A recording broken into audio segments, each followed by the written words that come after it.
안녕하세요. 이번 시간에는 초나라의 노래인 초사를 공부하겠습니다.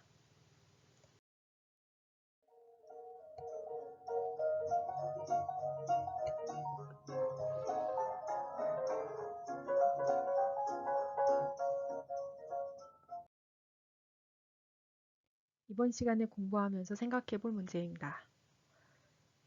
주술 문화가 발달하게 되는 사회적 배경, 역사적 배경, 문화적 배경은 어떤 것일지 생각해 봅시다. 샤머니즘과 애니미즘, 어떤 차이가 있는지, 무엇인지 생각해 봅시다.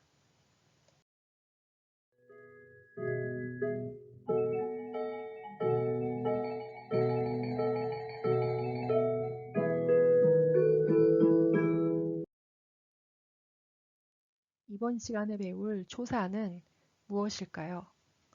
초사는 말 그대로 초나라의 노래, 초나라의 민요입니다. 전국 시기에 초나라에서 유행하던 시가를 가리키는 말이지요. 이전에 시경에서 15국풍이라고 하여서 15개 국가에서 유행하던 노래들을 민간가요를 모았던 것을 기억할 겁니다. 초나라는 당시에 신을 제사하는 풍속이 유행했기 때문에 초나라의 민요, 초사 중에는 무가가 많이 포함되어 있습니다. 서한 시기의 유향은 유행하던 초나라 민요의 노래를 초사라는 책으로 엮었습니다.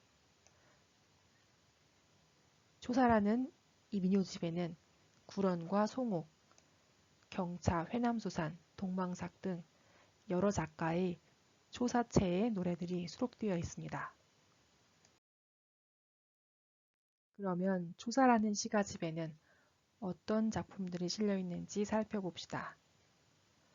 이소, 구가, 천문, 구장, 원유, 복거, 어부, 대초까지는 구런의 작품으로 알려져 있습니다. 구런의 작품이 대다수를 이루고 있군요. 그 다음 구변, 초호는 송옥의 작품, 석서는 가의, 초운사는 회남왕의 작품입니다. 칠가는 동방삭, 구회는 왕포, 구타는 편찬자인 유양의 작품이군요. 이렇게 많은 사람들이 쓴 초사를 통해서 초사라는 시가집이 편찬되었고 이후에 초사체라는 문체가 성립되었습니다. 특이한 점은 이전의 시경은 작가가 없었다고 하면 초사는 작가들을 특지할 수가 있군요. 구런이라든가 송옥이라든가 동방삭, 유향과 같은 사람들이 각각 개인의 이름으로 작품을 쓴 것입니다. 그러면 초사는 어떤 내용으로 이루어져 있을까요? 먼저 지적할 것은 초나라는 시경이 성립된 중원지역과는 이질적인 문화를 보존하고 있었던 것입니다. 초나라는 은나라 문화를 계승한 송나라와 가까이 있었고 그 문화를 공유하고 있었습니다. 은나라는 알다시피 신권 정치를 시행하고 신화적이고 주술적인 상상력이 강력한 힘을 발휘했던 시기이죠. 갑골문이 유행했던 바로 그 은나라입니다. 초나라는 그러한 은나라의 문화를 계승하였고 신과 귀신을 가깝게 느끼는 주술적인 문화를 갖추고 있었습니다. 게다가 초나라는 남방 지역이라서 풍요롭고 거대한 자연환경으로 둘러싸여 있었죠. 원초적인 자연성으로 비롯되는 상상력 그리고 많은 물신들에 대한 숭배사상, 이 물신과 인간을 이어주는 샤머니즘, 그것과 또 신화와 전설의 발달 등이 모두 초사의 내용과 관련이 되어 있습니다. 그러면 초사가 시경과 구별되는 문학적 특징은 무엇일까요? 시기적으로 시경은 주나라부터 춘추 시기 초기까지의 중원 지역의 각 지방 민간가요를 담고 있습니다. 초사는 전국 시기 이후 초나라 지역의 민간가요를 수록하고 있지요. 그렇지만 가장 큰 특징이라면 초사는 여러분이 강독 자료에서 읽어본 것처럼 구성이 완성하고 표현이 아름다운 매우 수준이 높은 서정시로 기록되어 있다는 것입니다. 초사는 화려하게 길게 나열하는 문체에 다양한 동물과 식물들의 이름이 있고 초사 특유의 어기사인 해와 사, 지 등이 사용되어서 리듬감을 살리고 있습니다. 그 내용은 신화적인 색채가 강한 환상의 세계가 펼쳐집니다. 작가들의 좌절된 현실과 상반되는 이상의 세계가 환상적이고 신화적인 세계로 그려지는 것이죠. 작가가 좌절된 현실을 극복하려는 초월의식을 환상의 세계를 통하여서 펼쳐낸 것입니다. 특히 초사에서는 군주를 미인에 비유하고 미인에 대한 애정을 군주와 신하 간의 충정으로 비유한 것이 특징입니다. 자신의 재주를 드러내지 못하고 울분을 품은 지식인의 형상, 즉 회제부루한 지식인의 형상은 이후 중국 시가의 모티프로 작용하게 됩니다.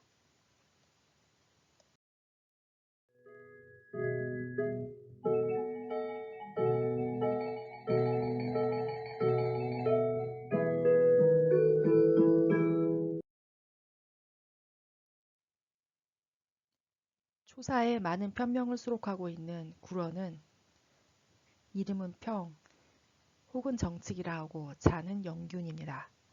초나라 귀족 출신의 정치가이고 생전에는 초회왕을 보좌했습니다. 구런의 나라인 초는 보는 것처럼 사천지방을 중심으로 넓은 영토를 차지하고 강한 세력을 형성하고 있었습니다. 당시에 진나라를 제외한 나머지 6국이 연횡책으로 서로 연맹을 맺고 있었죠. 특히 초나라는 제나라와 연맹을 맺고 친제파들이 득세하고 있었습니다. 지난번에 우리가 배웠던 진나라에서 장위를 보내어 합종책을 펼쳤던 이야기가 바로 이 초효왕 때 이야기입니다. 진나라에서 장위를 파견해서 제나라와 단교하면 600여리의 땅을 주겠다고 했죠. 그리고 진나라의 공주들도 보내주겠다고 하였죠. 초효왕이 이 제안을 받아들이지만 제나라와 단교를 한 대가로 600여리가 아닌 6리라고 말을 바꾸고 약속한 땅을 주지 않았습니다. 초나라는 진나라를 상대로 전쟁을 벌였지만 대패하고 오히려 한쪽을 빼앗기고 말죠. 초회왕은 구런을 제나라에 보내어서 다시 수교를 회복하도록 합니다. 구런은 당시에 친제파였던 것이죠.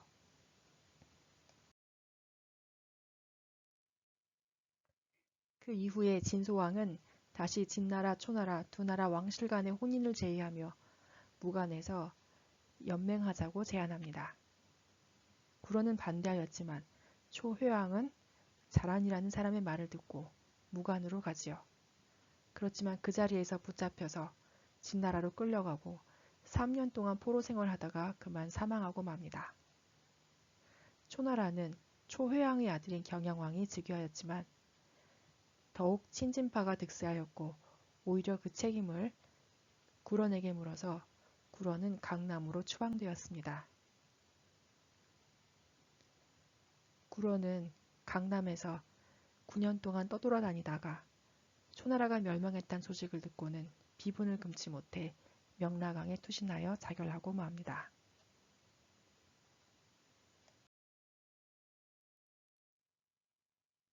알고 보니 단오절은 바로 이 구런을 애도하는 풍속으로부터 유래한 것이라고 하지요. 음력 5월 5일에 명나강 일대에서 찹쌀을 쪄서 종려나무 잎으로 싼 쫑지를 물에 던지는 풍속이 있죠. 이것은 구런의 시신이 혹시 물고기들에게 상할까봐 걱정하는 마음에서 비롯되었다고 합니다. 그리고 용 모양의 배를 서로 빨리 저어가는 용주대회는 구런을 구하기 위해 달려갔던 그 어부들의 풍습에서 유래했다고 하는 것이죠.